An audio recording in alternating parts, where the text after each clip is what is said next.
Hey everybody, welcome to Psychology Element. Today, we're going to go over the top 7 psychological tricks sociopaths use to manipulate you. Make sure to watch until number 1, because it's one of the most manipulative tricks you've ever seen. Number 7, excessive use of compliments. So even though it's not that common to deal with a sociopath in your everyday life, some of us end up working with one, dating one, or even being related to one. Being able to spot the psychological tricks that they use to manipulate you is an invaluable skill you need. When you can recognize one of these tricks, you're less likely to fall for them. If there's one thing that nearly all sociopaths have in common, it's their innate desire to use other people for personal gain, and their most common way of doing this is by using charm. Everyone loves being complimented, and a lot of people love giving out compliments. But one thing about sociopaths is that sometimes they're like a salesman on steroids. They'll drown you in seemingly genuine compliments, sometimes even just the right ones you need at the moment. This comes down to them trying to manipulate you into being more receptive to doing whatever they want. And if you're too deep into their web, they'll trick you into doing whatever they want, even if it's against your best interest. But here's the antidote to this form of poison. You can see through this psychological trick. Here's how to tell the difference between manipulative flattery from someone trying to reel you in and a genuine compliment from someone who's trying to make you happy. You'll find that instead of them saying something like, "I enjoy spending time with you," a sociopath will go absolutely over the top with saying things like, "You're the most extraordinary person I've ever met in my life." Or, even after only knowing you for a short time of time, they'll come out and say they can't live without you. This is a major red flag. Excessive charm is a flaming hot red flag. The use of excessive charm and compliments tricks people into believing a sociopath is actually a good person. This slippery charm exonerates them from potential accusations and weaves a web of safety to trap you into thinking you can trust them. Number 6, they'll change the subject. Psychological Manipulation 101 for sociopaths is changing the subject. Yes, switching between topics when you're speaking with someone is normal, but when it comes to master manipulators, they change the topic to escape accountability. And not only will they change the subject, but they'll change the point of discussion towards a topic that benefits them. This strategy works to confuse you or frustrate you. Disagreeing with them during a discussion or an argument is something they see as a threat.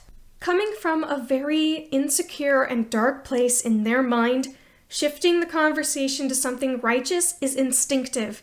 You can even find examples of tricks like this in politicians, who use it to rile up the masses against the opposition.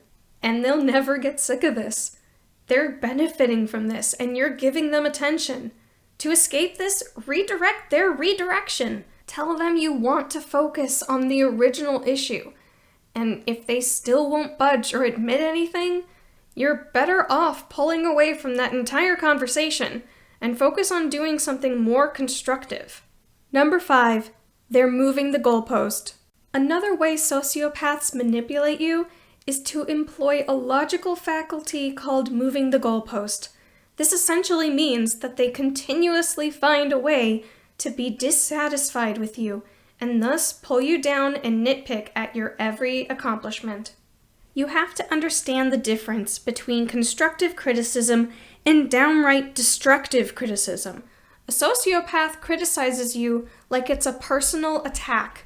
They hold you up to impossible standards and enjoy it when you fail. Even if you have somehow reached the goal or provided all the evidence you need to prove or validate your argument, they'll run around and set up another insanely high expectation of you. Number 4, twisting words. If you think you're about to have a deep, insightful discussion with a sociopath, you're wrong. Sociopaths and the likes of other master manipulators and narcissists use word salad, nonsense, conversations, projection, and gaslighting to all around confuse you into not being able to disagree with them or challenge their control over you. Spend a few minutes arguing with such a manipulative person, and you'll barely remember how your argument began in the first place. It comes down to sociopaths being drama lovers. They thrive off it, and they live for it. And every time you fall for their trick of this mind scramble, you're feeding them a bottomless supply of attention. Number 3, blame shifting. Projection also falls under the umbrella of blame shifting. This is more like a defense mechanism that the manipulator falls back on. Their motto is basically like, the best defense is a good offense. And unfortunately, that's harmful to you. When they shift the blame, suddenly, you're on the defense, while the sociopath remains innocent and blame-free. As a result, they'll go back to feeling superior, while you're left on a guilt trip towards shame.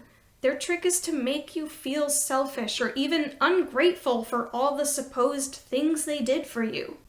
Their goal is to make you inadequate. A manipulative spouse may blame the victim if they, for example, find evidence on their phone that proves they are flirting or potentially cheating. A sociopath's response? Outrage.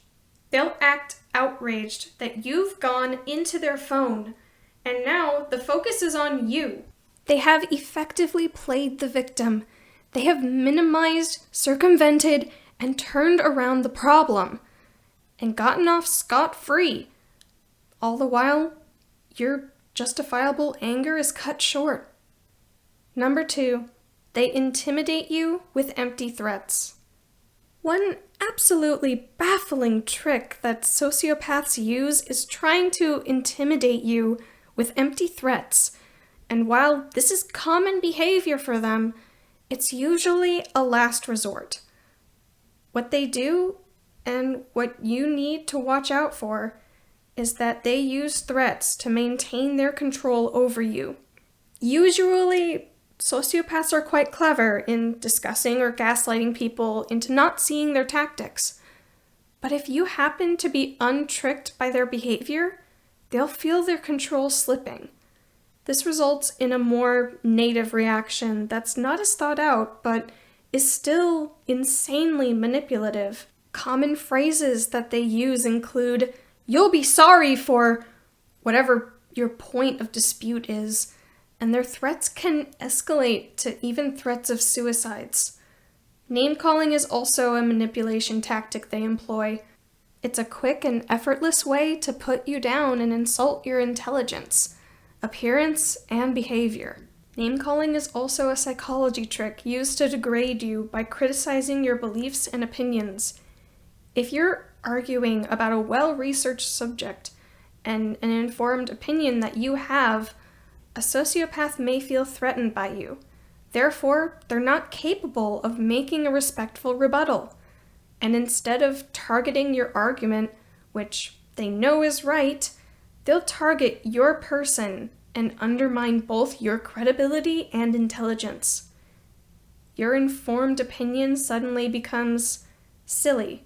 See, research has proven that sociopathic behavior is most likely the result of nurture and their environment. Sociopaths tend to be more nervous and more easily agitated than your average, calm, meticulous psychopath. Because of this, they're more volatile and they're more prone to emotional outbursts like fits of rage. It comes down to them trying to push limits. Manipulators constantly test you and enjoy being able to push your limits to your breaking point. Number 1, gaslighting. This is the big one, the ultimate and most hurtful trick sociopaths use to manipulate you. Gaslighting is arguably the most insidious manipulative trick used, because not only does it work to exonerate them from something, but it will also eat away at you. It will affect the way you see yourself. It will make you question your sense of reality and inevitability. It will break you down into not being able to call out abuse. How do they do this? How do sociopaths disempower their victims? They lie about things. They'll lie about their activities, and they'll trick you into believing they're the ones wronged, and that you are the one who's wronged when you're actually right. Or they'll manipulate you into believing they did something they didn't do, or they didn't do something that they actually did. Sociopathic colleagues at work may employ this tactic to hide their own lack of productivity or inefficiency. Unlike physical abuse, gaslighting emotionally cripples the victim. It's very confusing. You're not weak or at fault for falling for it. Sociopaths have been using these intimidating tactics their entire lives to get what they want. Gaslighting can be a variation of claiming that didn't happen, to blaming you, to calling you crazy or paranoid or overly jealous. Now, how do you overcome a sociopath trying to gaslight you? You have to trust yourself and believe that you're not just imagining what these master manipulators are trying to push onto you. Tell a friend as soon as it happens. Find a support network to fight the gaslighting effect. If you have to write things down straight after they happen, then do it. As the saying goes, I am sure if the devil existed, he would want us to feel very sorry for him. And that concludes our video on the psychological tricks sociopaths use to manipulate you. Now you're armed with knowledge and will hopefully be ready to recognize and counter these tactics. Before we go, make sure to subscribe and turn on the notifications so you don't miss any videos on psychology. And make sure to check out our Dark Personalities playlist for more. And thanks for watching!